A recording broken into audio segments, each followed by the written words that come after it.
ان اللہ کان علیما حکیما واتبع ما یوحى الیک من ربک ان اللہ کان بما تعملون خبیرا وتوکل علی اللہ وکفی باللہ وکیلا۔ صدق اللہ العظیم۔ اللہم صلی علی سیدنا مولانا محمد مبارک وسلم علیہ صلاۃ سلاما کثیرا کثیرا۔ انشاءاللہ آج ہم سورہ احزاب کا آغاز کر رہے ہیں۔ سورہ احزاب یہ مدنی سورت ہے اور تقریباً 5 ہجری میں نازل ہوئی ہے،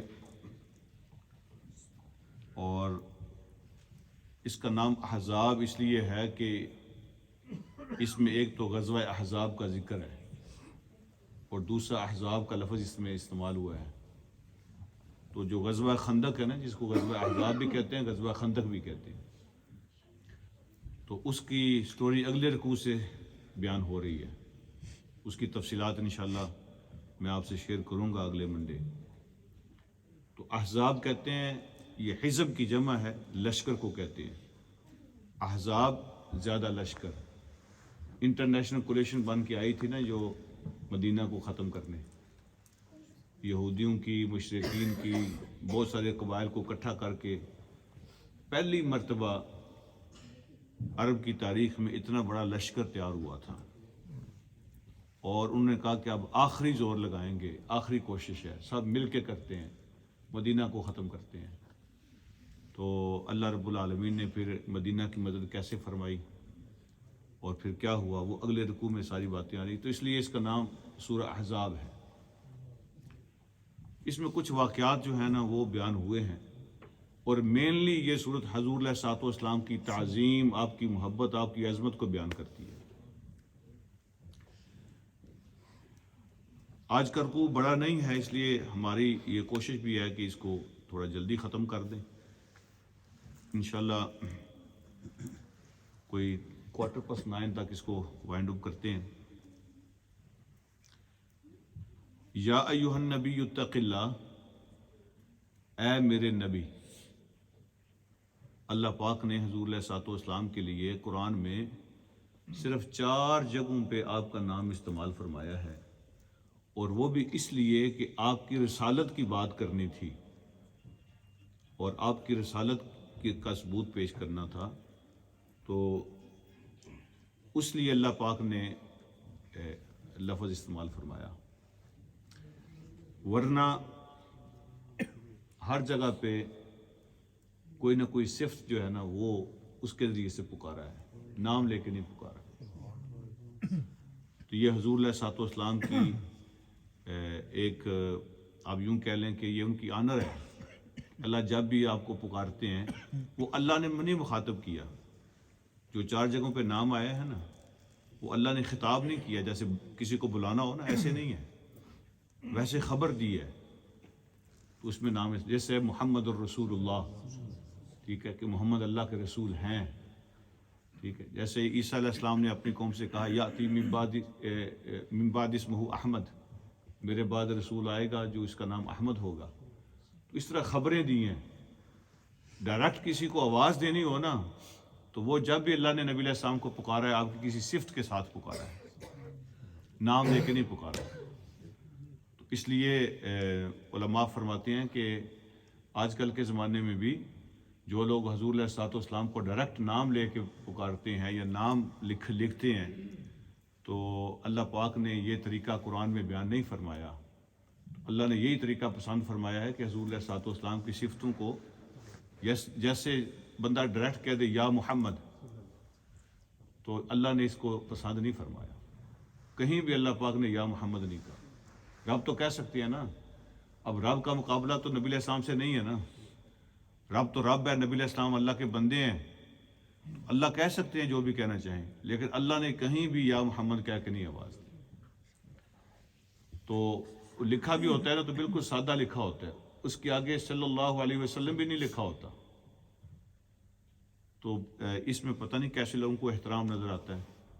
یہ بڑی جرت کی بات ہے کہ یا محمد لکھ دینا یا محمد کہہ دینا، ٹھیک ہے، بغیر آگے درود بھی نہیں لکھا ہوتا، اسلام بھی نہیں لکھا ہوتا، ایسے جیسے کسی عام آدمی کو آواز دی ہوتی ہے۔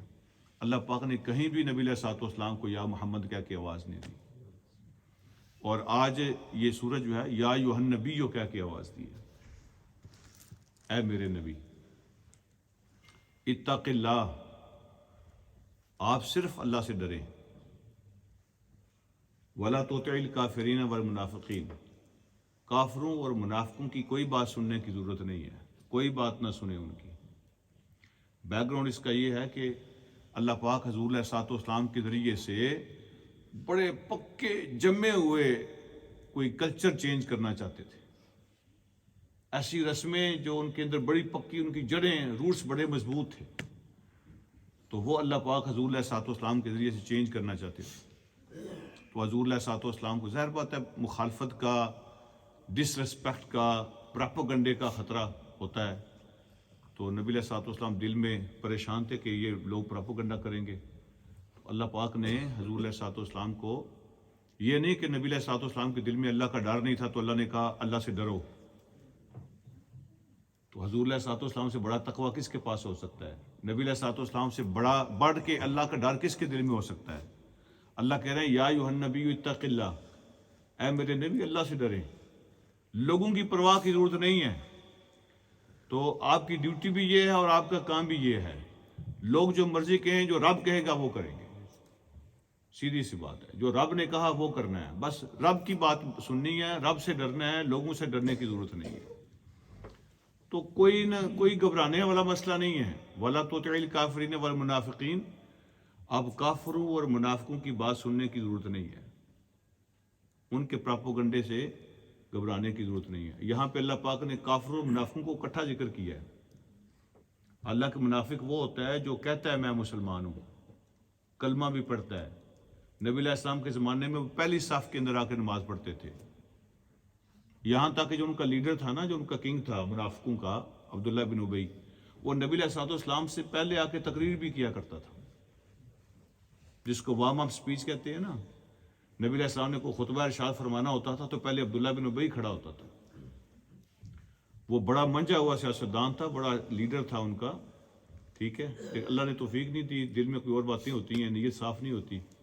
تو حضور علیہ الصلوۃ والسلام کی ہجرت سے پہلے مدینے کے اندر وہ پگ تیار تھی جو اس کے سر پہ رکھنی تھی، وہ لیڈر تھا ان کا، ان کی شیروانی وغیرہ تیار ہو چکی تھی، وہ پگڑی شگڑی بن چکی تھی، اس نے صرف وہ جو ہے نا وہ سرمنی ہونی تھی، صرف سرمنی باقی تھی۔ تو حضور علیہ الصلوۃ والسلام مدینہ پہنچ گئے، اور اس کا سارا منصوبہ اور پلان جو ہے وہ ادھر ہی رہ گیا، اس کو بڑی تکلیف تھی اس بات کی۔ تو حضور علیہ الصلوۃ والسلام کی وہ دل سے مخالفت کرتا تھا، لیکن زبان سے کلمہ پڑھتا تھا، پہلی صف میں نماز پڑھتا تھا، اور حضور علیہ الصلوۃ والسلام جب تقریر کرنے آتے تھے اس سے پہلے کھڑا ہو کے لوگوں سے کہتا لوگو اللہ کے نبی کی بات سنو، اسی میں کامیابی ہے، تو دھیان سے سنو، عمل کرو، یہ کرو، وارم اپ اسپیچ کرتا تھا۔ لیکن اللہ فرماتے ہیں کافرین و منافقین کو اکٹھا ذکر کیا یہاں، اور حتیٰ کہ یعنی جس دوزخ میں کافر ہوں گا نا، اسی دوزخ میں وہ یہ ہوں گے جو کلمہ پڑھتے ہیں لیکن اندر نہیں داخل ہوگا کچھ، اس سے نیچے کچھ نہیں ہے، منہ میں ہے بس، اس سے نیچے کچھ نہیں ہے۔ بلکہ منافقوں کو فرمایا ہے کہ وہ کافروں سے نیچے ہوں گے دوزخ کے اندر، یعنی مور سیویئر پنشمنٹ دین دا کفار، جو ہیپوکریٹس ہیں ان کے لیے۔ تو ان سے گھبرانے کی ضرورت نہیں ہے، ان اللہ کان علیما حکیما، بے شک اللہ ہر چیز کو جانتے ہیں، اور ہر اللہ کا حکم حکمت کے مطابق ہوتا ہے، اس میں وزڈم ہوتی ہے، تو جو اللہ کہہ رہے ہیں بس وہ کرنا ہے۔ ان کو پتہ ہے کون سا کام رکھنا ہے، کون سا توڑنا ہے، اللہ کو پتہ ہے کون سا رواج صحیح ہے، کون سا غلط ہے، تو کس کو رکھنا ہے کس کو توڑنا ہے وہ جانتے ہیں۔ اللہ کا ہر فیصلہ حکمت والا ہوتا ہے، بس آپ کریں۔ آگے وہ آ رہا ہے جو کرنے کی بات ہو رہی ہے، وَاتَّبِعْ مَا يُوحَىٰ إِلَيْكَ مِن رَبِّكَ، آپ وہ اس بات کو فالو کریں جو آپ کے رب کی طرف سے آپ کی طرف وحی کی جا رہی ہے۔ ان اللہ کان بما تعملون خبیرا، جو کچھ بھی تم کرتے ہو نا ہر چیز کی اللہ کو خبر ہے، جو مخالفت کرتا ہے اس کی بھی خبر ہے، جو حمایت کرتا ہے جو سپورٹ کرتا ہے وہ اس کی بھی خبر ہے، اور جو رکاوٹ بناتا ہے اس کی بھی. اللہ کو ہر چیز کی خبر ہے. اور اب یہاں سے وَتَوَكَّلْ عَلَى اللَّهِ، اللہ پہ بھروسہ کریں. وَكَفَى بِاللَّهِ وَكِيلًا، ہاتھ پکڑنے کے لیے اللہ کافی ہے. ہاتھ پکڑنے والا، سپورٹ کرنے والا، مدد کرنے والا، سرپرستی کرنے والا اللہ کافی ہے. ٹھیک ہے، تو بس آپ شروع کریں اللہ کا نام لے کے. وہ آگے باتیں آ گئی ہیں. ما جعل اللہ لرجل من قلبین فی جوفہ، اللہ نے کسی ایک آدمی کے سینے میں دو دل نہیں بنائے. اللہ نے کسی کے بھی سینے میں دو دل نہیں بنائے، دل ایک ہی ہوتا ہے. یہ بات کیوں ارشاد فرمائی؟ دو دل نہیں بنائے. یعنی اس طرح نہیں ہوتا کہ کسی آدمی کو نبی علیہ الصلوۃ والسلام سے محبت بھی ہو اور اس کے ساتھ ساتھ دشمنی بھی ہو. ایسا نہیں ہوتا. ایک ٹائم کے اندر دل کے اندر ایک ہی چیز ہوتی ہے، دو اکٹھی نہیں ہو سکتی. یا محبت ہوگی یا دشمنی ہوگی. وہ ایمان بھی رکھتا ہے دل کے اندر اور دل کے اندر کفر بھی رکھتا ہے. ایسا نہیں ہوتا. وہ نبی علیہ السلام کی اطاعت بھی کرتا ہے اور مخالفت بھی کرتا ہے. وہ اللہ پاک کو مانتا بھی ہے اور اللہ پاک کا انکار بھی کرتا ہے. تو یہ دو چیزیں نہیں اکٹھی، دو دل نہیں ہوتے، دل ایک ہی ہوتا ہے. جس کے دل میں اللہ کا خوف آ جاتا ہے، تو کہا نا اللہ سے ڈریں. تو جس کے دل میں اللہ کا خوف آ جاتا ہے تو وہاں کوئی اور خوف نہیں آتا. دل دو نہیں ہے کہ ایک میں ڈر ہو ایک میں نہ ہو. اور جس طرح ہم پنجابی میں کہتے ہیں نا بعض اوقات، ایک دل کرتا ہے کر لواں، ایک دل کرتا ہے نہ کراں. تو دل تو ایک ہی ہوتا ہے. ایک دل کرتا ہے کر لوں، ایک دل کرتا ہے نہ کروں. تو بندہ جب کنفیوزڈ ہوتا ہے تو وہ اس طرح ہم استعمال کرتے ہیں کہ ایک دل کرتا ہے کر لوں، ایک دل کرتا ہے نہ کروں. دل تو ایک ہی. اللہ فرماتے ہیں ایک بندے کے سینے میں دو دل نہیں ہوتے، وہ ایک ہی ہوتا ہے. اللہ کا خوف بھی ہو اور اللہ کا خوف نہ بھی ہو، ایسا نہیں ہوتا. اچھا، آپ ایک چیز کا دعویٰ کرتے ہیں اور یہ میرا بیٹا ہے مثلا، لیکن وہ آپ کا بیٹا نہیں ہوتا. ایسے نہیں ہوتا کہ بیٹا ہو یا بیٹا نہ بھی ہو. اور ایک عورت آپ کی ماں نہیں ہے، آپ اس کو کہیں کہ میری ماں ہے تو وہ ماں بن جائے، ایسا تو نہیں ہوتا. اللہ رب العالمین فرماتے ہیں کہ آپ اللہ سے ڈریں. جس کے دل میں اللہ کا ڈر آ جاتا ہے کسی اور کا ڈر پھر نہیں ہوتا.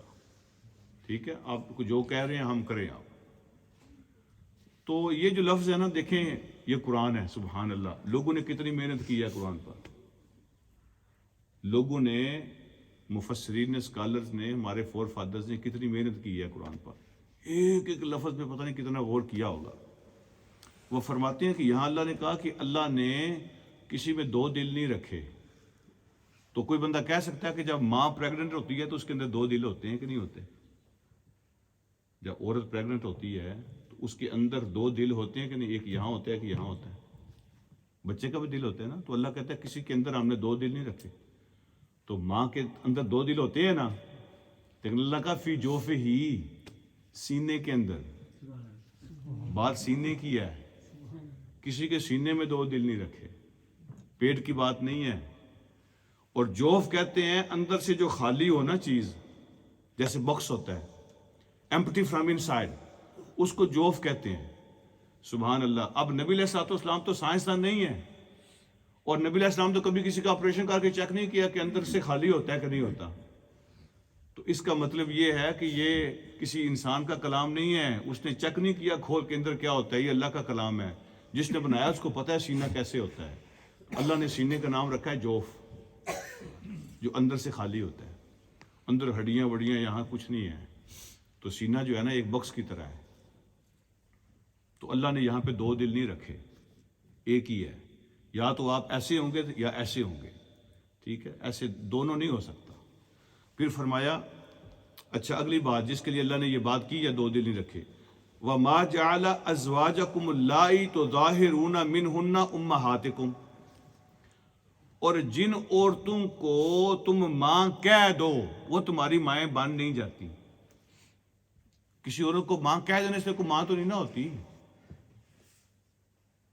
تو عرب میں یہ اتنا پکا رواج تھا، اتنا سخت رواج تھا کہ کوئی اگر اپنی بیوی کو طلاق دے دیتا تھا نا، پکی طلاق بھی دے دیتا تھا، اس کے لیے بھی چانس ہوتا تھا کہ واپس آ جائے. ریٹرن ہو جائے, کوئی ری جوائن کر لیں. لیکن اگر کوئی کسی کو ماں کہہ دے تو اس کے لیے تو کوئی پوری زندگی میں آپشن نہیں تھا. اس کو اتنی سخت طلاق سمجھتے تھے وہ, بیوی کو ماں کہہ دینا. اس کے لیے جو ٹرمنالوجی استعمال ہوتی ہے نا قرآن کا, تو ظاہرون, زہار کرنا, زہار کرنا, کسی عورت کے ساتھ زہار کرنا. زہار کیا مطلب ہوتا ہے؟ زہر کہتے ہیں یہ بیک کو عربی زبان میں. تو اگر کوئی مرد اپنی بیوی سے اس طرح کی بات کر دیتا تھا نا, وہ کہتا تھا انتی کا ظہر امی, تیری پیٹھ کو ہاتھ لگانا, تیری بیک کو ہاتھ لگانا میرے لیے ایسے جیسے میں اپنی ماں کی بیک کو ہاتھ لگاؤں. ٹھیک ہے, تو وہ کہتا یہ تھا کہ تم میرے لیے میری ماں کی طرح ہے. تو اس کے لیے حرام ہو جاتی تھی پکی, ساری زندگی پھر اس سے شادی نہیں وہ کر سکتا, فوراً طلاق ہو جاتی تھی. تو وہ اس کی ماں بن جاتی تھی, تو جو کہہ دیتا تھا اس کی ماں بن جاتی تھی. ان کے اندر یہی رواج تھا. تو اس کو زہار کہتے تھے. اور زہار کا ایک اور معنی بھی ہوتا ہے. زہار کا معنی ہوتا ہے غلبہ پا لینا, قابو پا لینا. ٹھیک ہے جی, تو یہ لفظ بھی قرآن میں اس معنی میں استعمال ہوا ہے. تو کوئی آدمی اگریشن میں آ جائے اور اس کے دماغ پہ ایسے غلبہ آ جائے کہ وہ الٹے سیدھے رشتے بنانے شروع کر دے. ٹھیک ہے, بیوی کو ماں, بیٹی, بہن کہنا شروع کر دے. تو بعض اوقات بندہ غصے میں آؤٹ آف کنٹرول ہو جاتا ہے, بیکاز آف اگریشن وہ اس طرح کے الفاظ بول دیتا ہے. تو اللہ کہتے ہیں کہ یہ جو تمہارا کلچر ہے اس کو چینج کرنا ہے.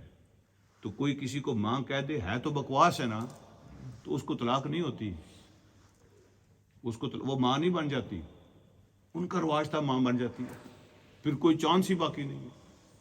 لیکن اللہ نے اس کو چینج کیا, وہ ماں نہیں بنتی. حالانکہ یہ بےہودہ لفظ بولتا ہے, فضول بات ہے. اس کا جرمانہ تو ہوگا.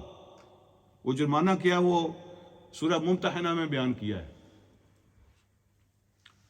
انشاءاللہ وہاں بھی یہ تفصیل آئے گی. تو لیکن وہ ماں نہیں بنتی اس کی. پہلی بات تو یہ فرمائی. اب اس کو تھوڑا سا سمجھ لیتے, پھر دوسری بات جو اللہ نے فرمائی اس پہ آتے ہیں. کوئی بندہ بھی, کوئی مرد بھی آؤٹ آف لو یا آؤٹ آف اگریشن اپنی بیوی کو کہہ دینا آج کی بات تو میری ماں ہے.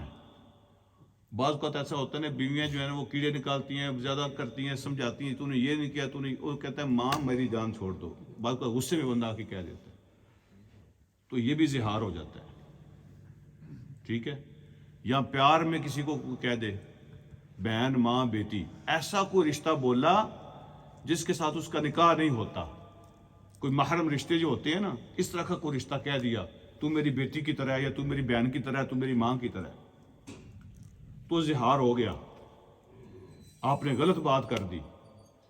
طلاق نہیں ہوتی, جرمانہ ہوگا, جرمانہ ہوگا اس کو. اور پھر یہاں جو لفظ اللہ نے استعمال کیا نا, وَمَا جَعَلَ أَزْوَاجُكُمُ اللَّائِي تُظَاهِرُونَ مِنْهُنَّ, جن کو تم کہتے ہو میری ماں ہے. اس کا مطلب یہ ہے کہ یہ مرد کی طرف سے لفظ بولا جائے نا, تو پھر یہ جرمانہ ہوگا, اس کا زہار ہوگا. اگر عورت کسی وجہ سے غلطی سے اپنے خاوند کو کہہ دے تو میرے باپ کی طرح ہے, یا بھائی کی طرح ہے, یا چچا کی طرح ہے, واٹ ایور, تو وہ زہار نہیں ہوتا. حالانکہ وہ بھی فضول بات ہوتی ہے, لیکن اس سے جرمانہ نہیں ہوگا. یہ اللہ نے مردوں کے لیے رکھا ہے, عورتوں کی طرف سے نہیں ہے. تو اس کے لیے حکم یہ ہے کہ جس نے کوئی ایسے لفظ بول دیا, اب وہ جرمانہ پے کرے گا. جرمانہ کیا ہے کہ اس نے ایک غلام آزاد کرنا ہے بیوی کو ہاتھ لگانے سے پہلے. اب دوبارہ ان کا تعلق نہیں بن سکتا میاں بیوی والا جب تک جرمانہ پے نہیں کرے گا. طلاق نہیں ہوگی. 1 مہینہ, 2 مہینے, سال, 2 سال, 4 سال, جب تک جرمانہ پے نہیں کرنا واپس نہیں جا سکتا اس کے پاس. اور اگر غلام نہ ملے, جیسے آج کل نہیں ہے, غلام ختم ہو گئے, یا کسی کے پاس استطاعت نہیں ہے, طاقت نہیں ہے غلام آزاد کرنے کی, تو پھر کیا کرے؟ تو اس کے لیے حکم ہے کہ 2 مہینے کے مسلسل کنٹینیوسلی روزے رکھنے ہیں, وداؤٹ اینی بریک. اور اگر کوئی یہ بھی نہ کر سکے تو پھر 60 مسکینوں کو کھانا کھلانا ہے صبح و شام کا. تو یہ 3 سٹیپس ہیں، ان میں سے کوئی کر لے، یہ جرمانہ پے کرے گا، پھر واپس اس کے لیے وہ حلال ہو جائے گی، طلاق نہیں ہوگی، نہ ہی وہ ماں بنتی ہے۔ لیکن یہ چول لفظ ہے، بکواس ہے، تو کیا مذاق ہے، یہ رشتوں کی پہچان ہی نہیں ہے۔ تو اس طرح کا مذاق جو ہے نا، جو کرے گا تو اس کو جرمانہ ہوگا، اور اس کا یہ جرمانہ ہے، ٹھیک ہے جی۔ لیکن عورت اگر کسی وجہ سے کوئی کہہ دے تو اس کے لیے کوئی مسئلہ نہیں ہے۔ تو اللہ رب العالمین نے فرمایا کہ دوبارہ ہاتھ لگانے سے پہلے تم نے یہ جرمانہ پے کرنا ہے، لیکن وہ تمہاری مائیں نہیں ہے۔ تو وہاں پہ فرمایا سورہ ممتحنہ کہ ماں وہی ہوتی ہے جو تمہیں پیدا کرتی ہے، ماں صرف وہ ہوتی ہے جو تمہیں پیدا کرتی ہے۔ ایک واقعہ بھی ہوا تھا، اوس بن صامت ایک بوڑھے صحابی تھے نبی علیہ الصلوۃ والسلام کے، ان کی اہلیہ کا نام تھا خولہ بنت ثعلبہ، ثعلبہ کی بیٹی خولہ، وہ بھی بوڑھی تھی، بچے بھی تھے۔ تو وہ جو ہے نا اوس بن صامت بڑے غصے والے آدمی تھے، جذباتی تھے، ایموشنل ہو جاتے تھے، اور بس غصے میں اس طرح کی باتیں وہ کئی دفعہ کر جاتے تھے۔ تو دونوں مسلمان ہو گئے، ٹھیک ہے جی۔ تو ایک دن غصے میں انہوں نے بیوی سے اظہار کر دیا، غصے میں کہہ دیا ماں یہ وہ ہیں جی۔ تو وہ نبی علیہ السلام کے پاس آئی مسئلہ پوچھنے کے لیے۔ تو اس وقت ابھی اللہ پاک نے یہ حکم نازل نہیں فرمایا تھا، ابھی پرانا عرب کا کلچر چل رہا تھا۔ تو وہ نبی علیہ السلام کے پاس آئیں اور آ کے عرض پتہ ہے کیا کر رہی ہیں؟ سبحان اللہ، یہ جو عورتیں ہوتی ہیں نا، یہ اس طرح آج کل کے زمانے کی عورت ہوتی تو کوئی اور مسئلہ ہوتا، لیکن انہوں نے پتہ کیا کہا، انہوں نے کہا اللہ کے نبی میرا خامد جو ہے نا وہ بوڑھا ہے، تو اس کو میری خدمت کی ضرورت ہے۔ اس نے یہ لفظ بول دیا کوئی رستہ نکالے، وہ بیچارہ جو ہے نا وہ رول جائے گا، تو اس کے لیے کوئی رستہ نکالے، میرے بچے بھی رول جائیں گے، تو میری فیملی تباہ ہو جائے گی، تو آپ ہمارے لیے کوئی رستہ نکالیں۔ نبی علیہ السلام نے فرمایا کہ خولہ میں تو کچھ نہیں کر سکتا، یہ قانون تو اللہ بناتا ہے، میں تو نہیں بنا سکتا۔ تو ابھی تک جو قانون چل رہا ہے رسم و رواج، تو وہ تو یہی ہے کہ جو کہتا ہے اس کی طلاق ہو جاتی ہے، ختم ہو جاتا ہے مسئلہ۔ وہ بیچاری قرآن میں آتا ہے کہ وہ اللہ کے نبی سے ایسے جیسے بندہ جھگڑتا نہیں ہے، محبت سے کچھ کریں، اللہ کے کچھ کریں، خدا کے لیے کچھ کریں، ہم برباد ہو جائیں گے۔ وہ بوڑھا ہے، وہ نہیں اکیلا رہ سکتا، وہ میرے سوا اس کا کوئی نہیں ہے، کوئی رستہ نکالیں، ایسے منتیں کر رہی تھی جیسے بندہ جھگڑا کرتا ہے پیار سے۔ تو انہوں نے کہا نہیں اللہ نہیں کرنا ہے، میں نہیں کر سکتا۔ تو جب بات اللہ پہ آ گئی نا، تو حضرت خولہ نے پھر اللہ کو آواز دی۔ 28واں پارہ اسی بات سے سٹارٹ ہوتا ہے۔ تو اللہ کہتے ہیں کہ وہ جو آپ سے جھگڑا کر رہی تھی اور اللہ کو اس نے پکارا، تو اللہ نے اس کی آواز کو سن لیا۔ تو جب نبی علیہ السلام فرمایا نا خولہ یہ تو اللہ نے کرنا ہے، تو بس اس نے پھر اللہ کی طرف منہ کیا اور کہا کہ اللہ اب تو بات آپ پہ آ گئی ہے، تو میرا کچھ کر لیں۔ تو اتنی اس کے اندر عاجزی تھی، اتنی ہمبلنس تھی، اتنا دکھ تھا اندر، اور اتنا وہ درد کے ساتھ انہوں نے اللہ سے درخواست کی کہ وہی آ گئے۔ اللہ نے کہا سن لیا، اور ہم نے تیرے لیے رستہ نکال دیا، اور پھر قیامت تک کے لیے راستہ نکل گیا خولہ کی وجہ سے۔ اللہ پاک نے پھر یہ حکم نازل فرمایا کہ یہ بکواس ہے، ماں کہہ دینے سے ماں نہیں ہوتی، لیکن اس طرح کی باتیں غلط کرنے سے جرمانہ پے کرنا پڑے گا۔ اور پھر نبی علیہ السلام نے فرمایا خولہ تیرے لیے راستہ نکل آیا ہے، تو جا کے غلام آزاد کرو۔ عرض کیا اللہ ہمارے پاس تو کچھ ہے نہیں، غلام کیسے آزاد کریں گے؟ فرمایا اچھا نہیں تو پھر 2 مہینے کے روزے رکھ لو۔ کہا اتنی تو استطاعت نہیں ہے، کیا کریں گے 2 مہینے کے روزے؟ ہم تو مشکل سے رمضان گزارتے ہیں، تو یہ تو مشکل ہے۔ فرمایا پھر 60 مسکینوں کو کھانا کھلا دو۔ انہوں نے اپنے لیے نہیں ہے تو مسکینوں کو کیا کھلائیں گے؟ تو پھر نبی علیہ الصلوۃ والسلام کے پاس کہیں سے آئی کوئی چیز، ہدیہ صدقہ جو بھی آیا تھا، تو آپ نے پھر اس میں سے کہا یہ لو، خود بھی کھاؤ، اپنے گھر والوں کو بھی دو، اور 60 مسکینوں کو بھی کھلا دینا۔ تو ایسے ان کا جرمانہ پھر پے ہو گیا۔ تو یہ اللہ رب العالمین نے فرمایا، تفصیلات وہاں آئیں گی سورہ ممتحنہ میں۔ تو اللہ فرماتے ہیں کہ جن بیویوں کے ساتھ تم زہار کر دیتے ہو یا اگریشن میں آ کے کہہ دیتے ہو، ماں بنا دیتے ہو، تو وہ مائیں نہیں بنتی ہیں، ٹھیک ہے۔ اور دوسرا مسئلہ یہ بیان فرمایا، جو مین یہ یہاں 2 مسئلے بیان ہوئے ہیں، وَمَا جَعَلَ أَدْعِيَاكُمْ أَبْنَاءَكُمْ، ان کا ایک اور بڑا سخت رواج تھا کہ آپ جس کو اڈاپٹ کر لیتے تھے، اڈاپٹڈ سن کسی کو بنا لیتے تھے، تو وہ ایکچول سن کی طرح ہو جاتا تھا، وہ حقیقی بیٹے کی طرح ہو جاتا تھا. جس کو آپ نے لے لیا نا، گود لے لیا، تو وہ ایسے ہوتا تھا جیسے اپنا بچہ ہو گیا. اب وراثت میں بھی حصہ ملتا تھا، اور اگر آپ کے پہلے بچے کوئی ہیں تو وہ حرام ہو جاتے تھے اس پر، ان کے ساتھ نکاح شادی نہیں ہو سکتی تھی. ٹھیک ہے جی. اور جو آپ کی بیوی ہے وہ اس کی ماں ہو جاتی تھی، اور جو آپ کی سالی ہے اس کی خالہ ہو جاتی تھی، اور جو آپ کی بہن ہے اس کی پھوپھی ہو جاتی تھی. ایسے رشتے بن جاتے تھے سارے، وہ سارے حرام ہو جاتے تھے جیسے سکے رشتے حرام ہو جاتے ہیں. تو یہ بھی ایک ایسا رواج تھا جس کا حقیقت سے کوئی تعلق نہیں ہے. تو اللہ یہ بھی توڑنا چاہتے تھے. تو اللہ رب حالانکہ رواج یہی تھا. نبی علیہ الصلوۃ والسلام نے حضرت زید بن حارثہ جو تھے نا، حضرت اسامہ کے والد، ان کو آپ نے نبی علیہ السلام نے آزاد کرایا تھا، غلام تھے، اور پھر ان کو اپنا بیٹا بنا لیا. بڑا پسند تھا نبی علیہ الصلوۃ والسلام کو حضرت زید. واحد صحابی ہیں جن کا نام اللہ نے قرآن میں بیان کیا ہے. 1,24,000 میں سے سنگل صحابی ہیں جن کا نام اللہ نے قرآن میں بیان کیا ہے.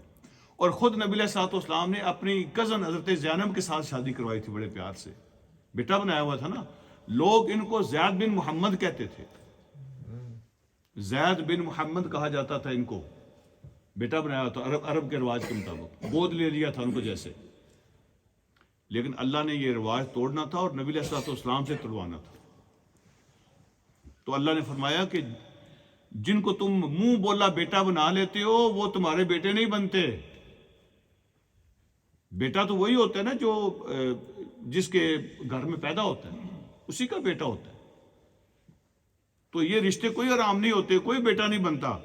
وَمَا جَعَلَ أَدْعِيَاكُمْ جس کے بارے میں تم دعویٰ کر دو کہ یہ میرا بیٹا ہے، تو ابناکم وہ تمہارے بیٹے نہیں بنتے.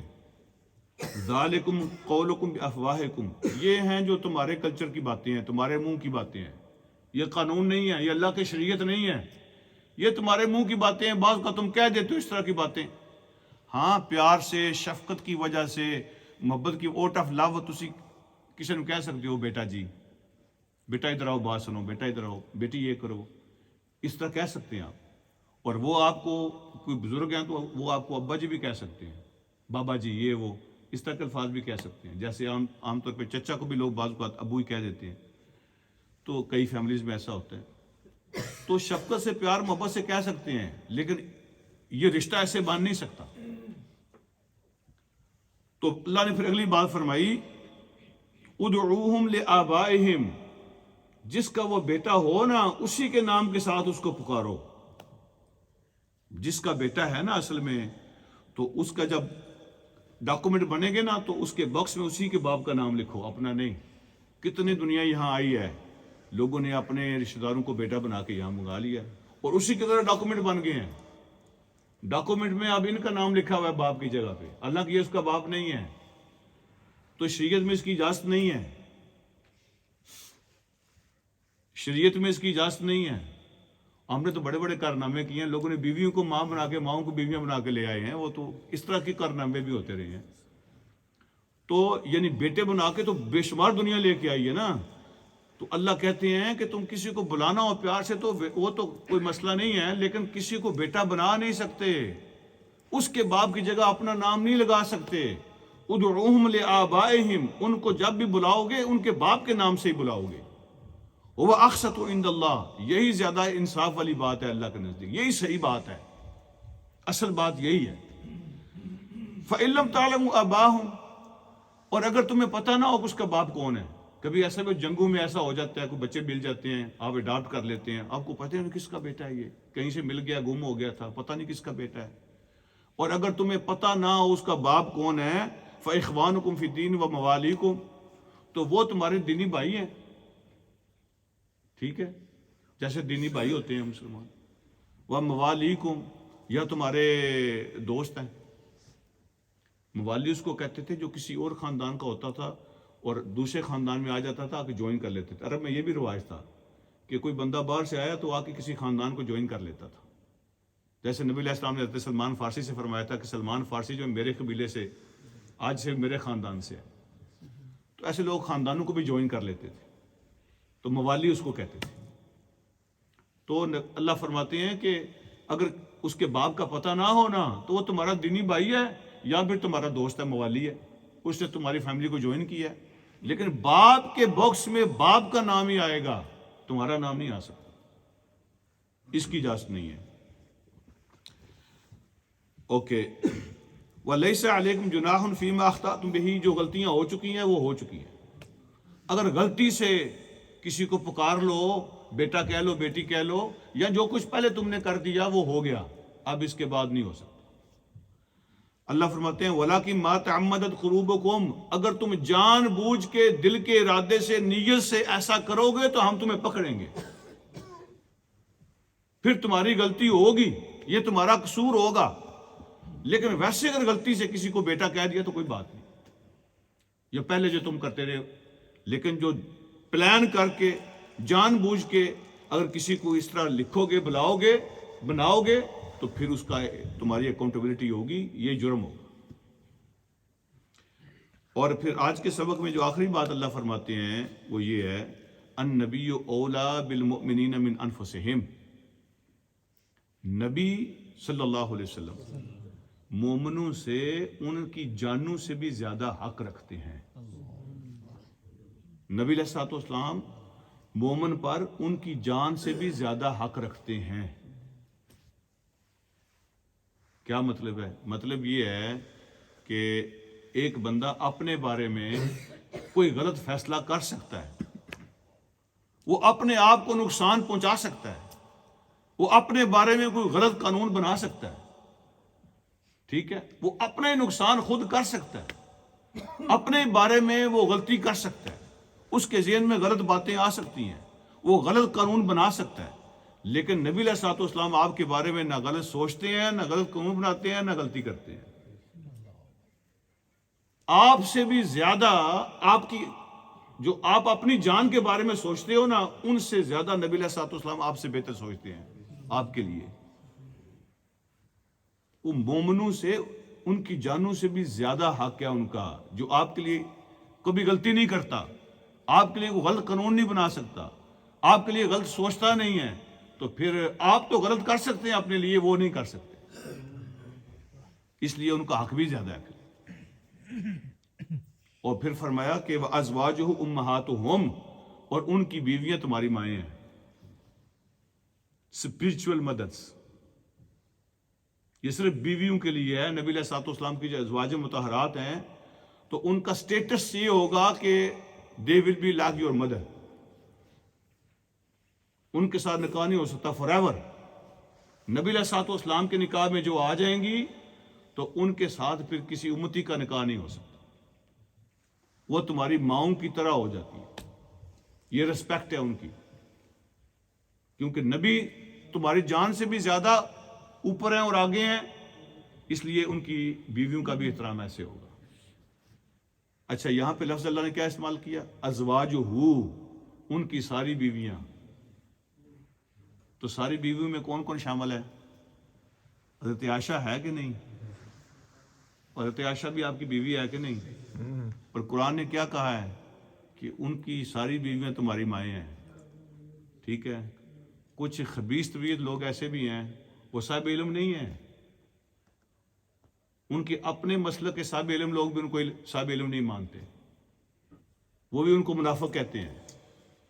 ایک گروپ ایسا ہے، ان کے اپنے لوگ بھی ان کو منافق ہی کہتے ہیں اور گمراہ کہتے ہیں، تو وہ حضرت عائشہ پر طرح طرح کی باتیں ان کا نام لے کے کرتے ہیں۔ اور اچھا، جب قرآن سے بچنے کی کوئی صورت نہیں تھی نا، جب قرآن نے کہہ دیا ازواجہ امہاتہم کہ ان کی ساری بیویاں تمہاری مائیں ہیں، اور وہ نہیں چاہتے تھے کہ عائشہ کو اپنی ماں مانے، تو اب قرآن کی آیت سے بچ بھی نہیں سکتے اور عائشہ کو ماں بھی نہیں ماننا چاہتے، تو پھر بہانہ کیا کیا؟ وہ کہتے ہیں جی نبی علیہ الصلوۃ والسلام اپنی رحلت سے پہلے، وفات سے پہلے حضرت علی سے کہہ گئے تھے کہ آپ کو میں اختیار دے رہا ہوں، میرے بعد جس کو چاہے میری بیوی میں سے طلاق دے دینا، تو حضرت علی نے عائشہ کو طلاق دے دی تھی۔ کبھی ایسا ہوتا ہے؟ اور بیوی، یہ کس اسلام کا قانون ہے کہ بیوی کسی اور کی ہو طلاق کوئی اور دے دے؟ اور کیا کسی کے مرنے کے بعد طلاق ہو سکتی ہے؟ کسی کے فوت ہونے کے بعد طلاق ہو سکتی ہے؟ عجیب قصے، عجیب کہانیاں، بکواس. اور اللہ کے نبی کو تو حضرت عائشہ سب سے زیادہ پسند تھیں، اور وہ تو جبریل نے خود آ کے حضرت عائشہ کی تصویر دکھائی تھی کہ ان کے ساتھ آپ کا نکاح ہو رہا ہے. ٹھیک ہے. اور جب حضور علیہ الصلوۃ والسلام کا آخری وقت تھا نا، تو آپ بار بار پوچھ رہے تھے میں کس کے گھر میں ہوں، کس کے اجرے میں ہوں. تو پھر وہ بتاتی تھیں کہ آج آپ فلاں کے اجرے میں ہیں. تو پھر پوچھتے تھے میں کس کے اجرے میں ہوں، تو وہ بتاتے تھے کہ فلاں کے اجرے میں. آپ کو تیز بخار تھا اور بار بار ایسے بے ہوشی سے طاری ہو جاتی تھی. پھر جب آنکھ کھولتے پوچھتے میں کہاں ہوں، تو بتاتے کہ آپ فلاں کے اجرے میں ہیں. آپ کی خواہش تھی کہ جلدی مجھے عائشہ کے اجرے میں لے کے جاؤ. حضرت عائشہ فرماتی ہیں کہ یہ میرا اعزاز ہے، کسی اور کا یہ اعزاز نہیں ہے، یہ میری آنر ہے کہ اللہ کے نبی جب دنیا سے تشریف لے گئے ہیں تو میری گود میں آپ کا سر تھا. ایسے حضرت عائشہ سے ٹیک لگائی ہوئی تھی. ٹھیک ہے. حضرت عائشہ پیچھے بیٹھی ہوئی تھی جیسے کرسی کی بیک ہوتی ہے، اور نبی علیہ الصلوۃ والسلام حضرت عائشہ کی گود میں تھے، اور آپ کا سر حضرت عائشہ کی چھاتی کے ساتھ ایسے لگا ہوا تھا. اور آپ نے پھر ایسے ہاتھ اوپر کیا. حضرت عائشہ فرماتی ہے ایسے ہاتھ اوپر کیا اور کہا اللہم الرفیق الاعلیٰ، اللہ سب سے بڑا دوست ہے، میں اللہ سے ملنا چاہتا ہوں، وقت آ گیا ہے. آہستہ آہستہ ہاتھ نیچے کیا، آپ اللہ کے پاس پہنچ گئے. تو میری گود میں نبی علیہ الصلوۃ والسلام تھے اس وقت. کسی ایسی ویسی عورت کو اللہ چوز کر سکتے ہیں آپ کے لیے؟ تو اس طرح کے بکواسات، یہ قرآن کی خلاف ورزی ہے، یہ قرآن کے خلاف ہے. اللہ نے فرمایا وازواجہ امہاتہم، ان کی ساری بیویاں آپ کی مائیں ہیں، لیکن یہ اسپرچول مائیں ہیں. وہ آپ کی جائیداد میں حصہ نہیں لیں گی، نہ ہی آپ ان کی جائیداد سے حصہ لیں گے، وراثت نہیں چلے گی، لیکن احترام میں ماؤں کی طرح ہوں گی. فرمایا وَأُولُو الْأَرْحَامِ بَعْضُهُمْ أَوْلَىٰ بِبَعْضٍ فِي کتاب اللہ مِنَ الْمُؤْمِنِينَ وَالْمُہَاجِرِينَ. لیکن جو رشتہ دار ہیں تو وہی ایک دوسرے کے حصے دار ہوں گے، وہی ایک دوسرے کے وارث ہوں گے. تو جائیداد میں حصہ نہیں ہے ان کا، نہ آپ کا ان کا، آپ کی جائیداد میں ان کا حصہ ہوگا، نہ ان کی جائیداد میں آپ کا حصہ ہوگا، لیکن احترام میں وہ تمہاری ماؤں کی طرح ہوں گی. تو یہ آج کے سبق کے 2-3 جو اہم مسئلے تھے وہ بیان ہوئے ہیں. انشاءاللہ اگلے ہفتے سے غزوہ احزاب و غزوہ خندق جو ہے اس کی میں تفصیل آپ سے شیئر کروں گا. اللہ مجھے اور آپ کو سمجھنے کے عمل کی توفیق عطا فرمائے. وآخر دعوانا الحمدللہ.